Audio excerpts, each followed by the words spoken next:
Bonjour les enfants, j'espère que vous allez bien, que tout se passe bien à la maison. Aujourd'hui, je vais vous raconter une histoire de loup. Oui, une nouvelle histoire de loup. Donc, je partage mon écran et nous voilà partis. Le loup qui voulait faire le tour du monde de Oriane Lallemand et Éléonore Tuillier. Nous voici sur la map monde où le loup va voyager en Amérique, rose et orange, en Europe avec Paris et la France ici, l'Afrique, l'Asie, l'Océanie. Nous voyons l'Océanie est en bleu, l'Asie en vert, en violet l'Europe, en jaune l'Afrique et l'Amérique en orange et en rose. Et nous partons, le loup qui voulait faire le tour du monde. C'était l'hiver dans la forêt et Loup s'ennuyait à longueur de journée. Mais ses amis ne savaient pas quoi faire pour lui. Un matin, il se regarda dans son miroir et s'écria « J'ai trouvé, je vais voyager, voir d'autres pays, j'en ai toujours rêvé. » Aussitôt dit, aussitôt fait. Sa valise fut bouclée. À Paris, Loup admira la ville à bord d'un bateau-mouche et découvrit la tour Eiffel. La voilà. « Qu'elle est grande et belle !» s'exclama-t-il émerveillé. « Si on monte tout en haut, on peut voir le monde entier !» lui assira un pigeon. Vite, Loup grimpa au sommet pour voir sa forêt. Mais là-haut, il n'y avait pas. Il n'y avait que des toits à regarder et des pigeons qui rigolaient. Loup s'est arrêté au café et il écrit une carte postale à son amoureuse, comme quoi il est à Paris, qu'il mange un croissant, il a pris un café et il pense à son amoureuse. Quoi de mieux? À Londres, Loup visita la ville avec des écureuils fort fantastiques. Puis il se rendit au palais de Buckingham. « Je voudrais rencontrer la reine d'Angleterre, s'il vous plaît, » demanda-t-il au garde. Le garde ne bougea pas. Loup essaya de passer sur le côté, mais le garde se mit à hurler. « Au loup! Au loup! La reine est en danger !»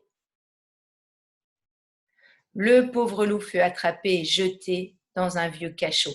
C'est comme une prison. Par chance, la reine avait tout vu depuis son balcon et elle le fit libérer de prison. Prendre le thé avec le loup, j'en ai toujours rêvé, expliqua-t-elle à ses sujets. Voilà. En Italie, Loup mangea des pâtes, des pizzas et des glaces à tous les repas. Mamma mia, comme il se régala. À Rome, il fit le tour des musées. Mais il en eut vite assez. À Venise, il fit un tour en gondole. Voilà, la gondole, c'est une barque noire.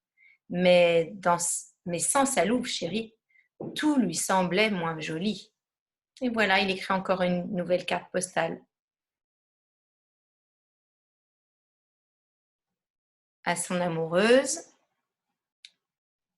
et lui raconte tout ce qu'il fait dans les détails. Ah, en Égypte, Loup découvrit le Sphinx et la grande pyramide. Voilà, le Sphinx et la grande pyramide. Que diriez-vous d'une petite balade jusqu'au Nil? Lui proposa un dromadaire. Avec plaisir, se réjouit le loup. Près du fleuve, Loup trempe avec délice ses pattes dans l'eau. Attention, crie le dromadaire, dans le Nil il y a des... Au secours, un crocodile, hurla le loup, échappant de peu. Au Kenya, Loup fit un safari au volant d'une Jeep, la voiture. Il partit à la découverte de la savane. C'était l'heure la plus chaude de la journée et les animaux étaient réunis autour de la mare. « Bonjour la compagnie, dit le loup. « C'est quoi ça ?» demanda le zèbre. « Je sais pas, répondit l'hippopotame. Une sorte de hyène, peut-être, suggéra le lion. Mais non, je suis un loup, un loup. Ah, sauf qui peut, hurlèrent les animaux terrorisés.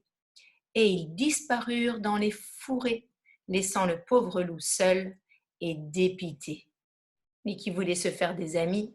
Ah, sur l'île de Madagascar, au sud de l'Afrique, Lou vit des baobabs, c'est les arbres les plus grands au monde qui touchaient le ciel, et des fleurs aux couleurs extraordinaires. Mais sous l'eau, c'était encore plus beau. Lou nageait au milieu des poissons multicolores, quand soudain un requin-baleine surgit près de lui. « Au secours, à moi !» cria le loup. Sur la plage, un lémurien, c'est ça, observait la scène. « Pas de panique, muselon, se moqua-t-il. Au Népal, il est arrivé en Inde, le loup escalada l'Everest. C'est la plus haute montagne de l'Himalaya. Arrivé au sommet, il s'assit pour se reposer. Il ne vit pas tout de suite l'horrible créature qui l'observait. « Bienvenue chez moi, bel étranger, roucoula mademoiselle Yeti. Voilà, je voulais te demander, je pourrais te manger, mais tu es trop mignon, je préfère t'épouser. » « Ah, ça, non !» cria le loup. À bout de souffle, Loup courut et s'arrêta au pied de la muraille de Chine. Il y avait là un grand panda qui prenait son repas. « Que se passe-t-il, noble étranger ?» s'inquiéta le panda. « Vous semblez bien pressé.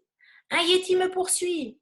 Pouvez-vous m'indiquer l'aéroport le plus proche, s'il vous plaît ?»« Avec plaisir, répondit le panda.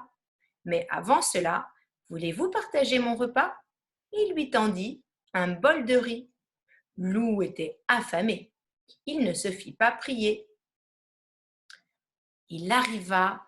Loup arriva où fut ravi d'arriver à Sydney, en Australie. Quand il se fut bien reposé sur la plage, il décida d'aller surfer. Le voilà, mais hélas, cela ne se passa pas comme il avait imaginé. Et il aurait fini noyé si un kangourou ne l'avait pas repêché. Ah, là, il a envoyé une carte postale à son copain Alfred. Voilà, il lui raconte ses aventures en Australie, le surf et les vagues. Puis Lou arriva à Rio, en plein carnaval. Rio, c'est au Brésil, en Amérique du Sud. Il s'acheta un déguisement et partit à la découverte de la ville. Partout, il y avait de la musique, des couleurs, du bonheur. Le loup se fit de nouveaux amis et dansa pendant des jours et des nuits. Quand la fête fut terminée, il fallut se rhabiller.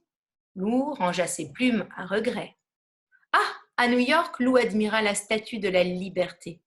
Il se balada au pied des buildings et fit du shopping. Il choisit un cadeau pour Gros Louis quand il entendit un cri tout près de lui. « Mon loup chéri, je t'ai enfin retrouvé !»« Ah ça, non !» cria le loup, et il prit ses pattes à son cou. Il se mit à courir pour échapper. Lou traversa des plaines, des déserts et des étendues boisées, c'est-à-dire plein de forêts et des bois. À bout de force, il s'arrêta devant un chalet et s'y cacha.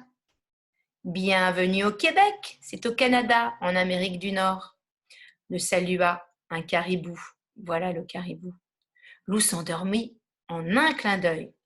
Quand il se réveilla, il s'écria « Oh, j'ai vivement le moment de rentrer à la maison. » Lorsqu'il arriva chez lui, Lou poussa un grand soupir de satisfaction.